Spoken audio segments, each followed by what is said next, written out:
Dobrý deň. V dnešnej videoukážke si predstavíme veľmi užitočný free program CodeStarter. Týmto programom dokážeme riadiť procesy, ktoré sú spúšťané pri štarte počítača. Množstvo programov, ktoré užívateľ inštaluje, si pri inštalácii nainštaluje aj podporné utilitky ako spúšťanie pri štarte, rýchlejší štart, automatické aktualizácie a podobne. Tieto utilitky sú spúšťané automaticky so systémom a spomalujú daný systém, nakoľko zaberajú určitú časť operačnej pamäte. Nie vždy je nutné tieto procesy mať spustené, pokiaľ daný program nepoužívame pravidelne. Daný proces sa spustením programu automaticky spustí. Čiže nie je nutné tieto procesy mať povolené pri štarte. Po spustení uvedeného programu sa nám otvorí užívateľské prostredie, kde vidíme všetky procesy, ktoré sú nakonfigurované, aby sa spúšťali pri zavádzaní systému. Procesy, ktoré sú zatrhnuté, ako vidíme trebárs Avast, sa spúšťa so zavádzaním systému po každom reštarte a vidíme aj jeho hodnoty, kde je uložený, kde je nakonfigurovaný a akým spôsobom teda je spúšťaný z akého miesta. Toto sú procesy a služby, ktoré sú spúšťané priamo po reštarte. Ďalej si môžeme pozrieť procesy, ktoré momentálne bežia na počítači. Vidíme, ku ktorému programu daný proces patrí.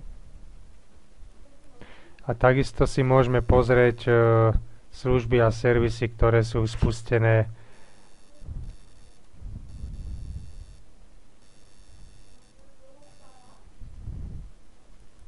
pokiaľ si neprajeme alebo chceme zabrániť, aby daný proces bol spustený pri reštarte, buď ho potvrdíme alebo odčiarkneme jeho danú položku. V našom prípade potvrdíme, aby sa zapol incredit mail pri reštarte. To znamená, incredit mail, poštový doručovateľ bude spúšťaný priamo s Windowsom. Dané nastavenie procesov môžeme samozrejme uložiť a kedykoľvek sa k nemu vrátiť. Čiže môžeme ho uložiť v tejto položke a vybereme si, čo konkrétne chceme uložiť.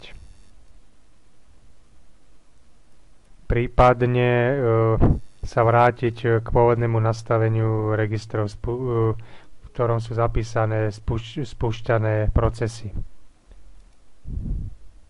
Čiže vybereme si konkrétnu zálohu spúšťaných registrov, ktoré sme mali predtým uložené.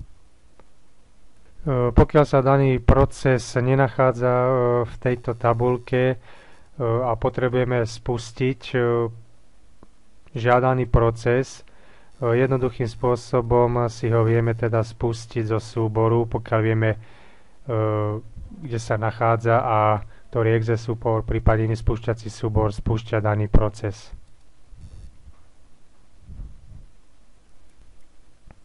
Ak potrebujeme pridať súbor, respektíve službu, proces, ktorý bude spúšťaný so systémom, tak ho môžeme pridať cez túto ikonku, kde pridáme, vyhľadáme daný proces, kde je uložený a potvrdíme OK.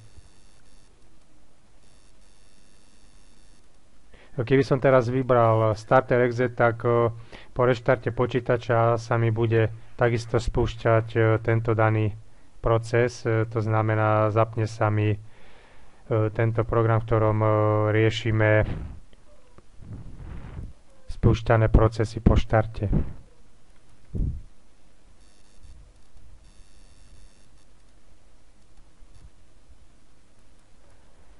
Samozrejme sú tu aj iné užitočné nástroje.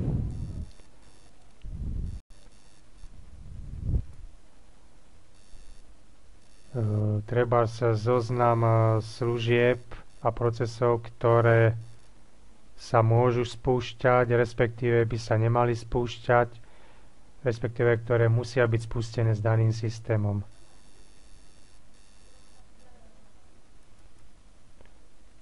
Vyberieme si konkrétnu webovú stránku, kde nájdeme žiadané informácie. Tento program je veľmi jednoduchý.